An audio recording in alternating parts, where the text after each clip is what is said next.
네, 안녕하세요. 김탁입니다. 저녁에 지금 급하게 영상을 찍고 있어요. 약속 장소로 가는 길에 시간이 한 10분 정도 있을 것 같아서 짤막하게 오늘 영상 하나 공유 드리겠습니다. 지금 실적 시즌을 한참 진행하고 있잖아요. 제가 그때 실적 시즌 진행하기 전에 여러분들과 공유를 해야 될 것 같은 내용이 있다고 하면 언제든지 제가 공유를 드린다고 말씀을 드려서 오늘 실적이 굉장히 많이 나왔죠. 지금 완전 이제 실적 시즌의 중반부를 진행하고 있습니다. 이제 10월 마지막 날 오늘 조선사들 실적이 다 나왔고 아모레퍼시픽 실적이 나왔죠. 제가 어제 영상에서 LG생활건강 그저께 이제 실적이 나오고서 LG생활건강이 쏘아올린 공에 대해서 간단히 코멘트 드렸고요. 오늘은 먼저 아모레 얘기를 먼저 하겠습니다. 아모레퍼시픽 실적이 나왔어요. 생각보다 잘 나왔습니다. 컨센서스가 한 400억 중반 정도였던 것 같은데 600억 정도 나왔어요. 600억 중반이 실적은 한 100억, 200억 더 나온 건데 지금 시간에서 상한가를 가고 있습니다. 상한가로 마감을 한 것 같아요. 제가 마지막 시세는 못 봤는데 나오느라고. 아모레는 왜 시간에 상한가까지 갔을까?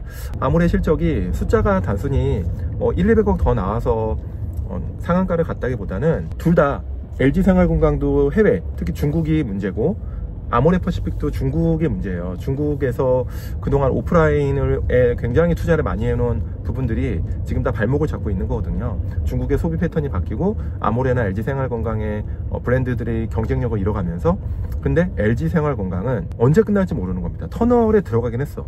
터널이 끝인 줄 알았는데 시장에서 아직 끝이 아닌 겁니다. 이번 실적에서도 그렇고 회사에서도 당장 단기간에 얼마나 개선될지 모르겠다고 커뮤니케이션을 하고 있어요. 반면에 아모레의 컨콜은, 아모레도 중국이 적자입니다. 해외에서 한 5% 내외 흑자가 났지만 이번에 인수한 코스RX라는 회사 덕분이죠.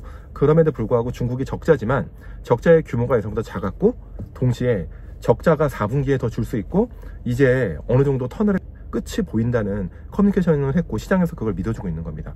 이렇게 되면 아모레가 지금 주력하고 있는 해외 산업, 특히 미국, 그 다음에 국내에서 지금 현재는 매우 잘하고 있잖아요. 코스RX도 예상보다는 성장률이 그 시장에서 예상했던 거는 훨씬 높았지만 그거보다는 좀 낮은 수준이지만 그래도 연간 30% 성장이면 매우 높은 성장이에요. 그 성장률을 구가하는 회사를 잘 인수했고 미국에서 잘하고 있는 거고 국내에서도 지금 브랜드를 서서히 올리고 있는 거 아닙니까?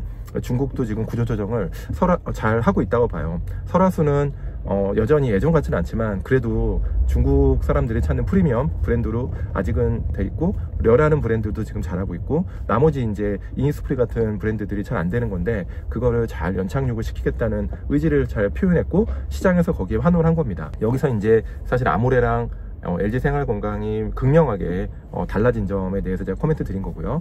LG생활건강은 중국의 구조조정이 언제 끝날지 모른다 라는 그런 불편함, 그런 거잖아요. 우리가 투자를 할 때 제일 중요한 게 악재가 마무리됐을 때가 가장 투자하기 좋은 구간이다 라는 거고, 이 악재가 언제 끝날지 모를 때는 투자하기가 좀 어렵죠.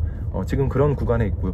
제가 지금 아모레퍼시픽을 매수 추천하는 건 아니고요. 오늘 시간의 상한가에 대해서 제가 설명을 드리는 거니까 오해는 하지 마시고요. 그래서 이게 시간의 상한가까지 갈 정도냐에 대한 지금 논란을 하자는 거 아닙니다. 그거에 대해서는 감론을박이 있겠죠. 아모레퍼시픽의 밸류에이션적인 측면 여러 가지 하지만 어느 정도의 아모레퍼시픽이 하고 있는 구조조정의 방향성이 약간은 제가 볼 때는 맞아가고 있고, 그거에 대해서 시장이 실적을 보고 확인하고 오늘 시간에서 상한가를 만든 거다라고 이렇게 이해하시면 될 것 같고요.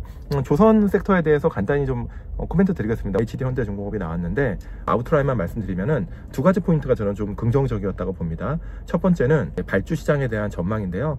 친환경 선박의 트렌드가 강화되고 있기 때문에 향후에 LNG든 친환경 관련 암모니아든 관련된 선박들이 굉장히 수주의 문의가 많고 충분히 우리가 수주받을 수 있는 환경이 있다라는 거고, 세 가지 포인트 말씀드릴게요.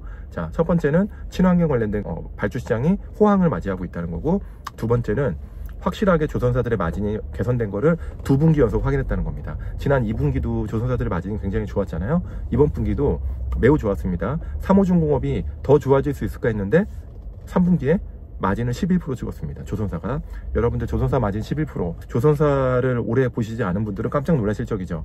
두 번째, 현대중공업도 5% 중반을 찍었고요. 5.7% 정도.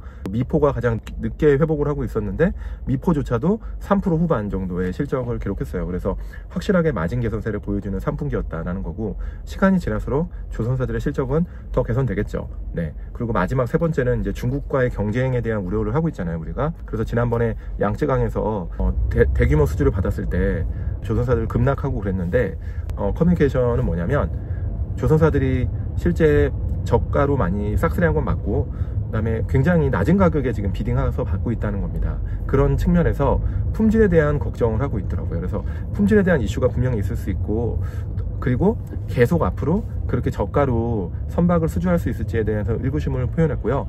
우리 한국의 조선사들이 기술력으로 충분히 극복 가능하다라는 코멘트를 하면서 여전히 시황이나 여러 가지 중국과의 경쟁에 대해서 낙관적인 어떤 뷰를 견지했다는 것을 말씀드리면서 오늘 영상은 마무리하겠습니다. 제가 오늘 말씀드린 관련해서는 매수나 매도 추천이 아니라는 거 다시 한번 말씀드리고요. 오늘 어닝이 나온 회사들 중에 제가 여러분들과 공유하고 싶은 내용을 급하게 영상으로 올렸다라고 좀 이해해 주시면 될 것 같아요. 자, 다음에 더 좋은 영상으로 찾아뵙겠습니다. 내용이 좋았으면 좋아요 한번 눌러주세요. 안녕, 즐거운 저녁 되세요.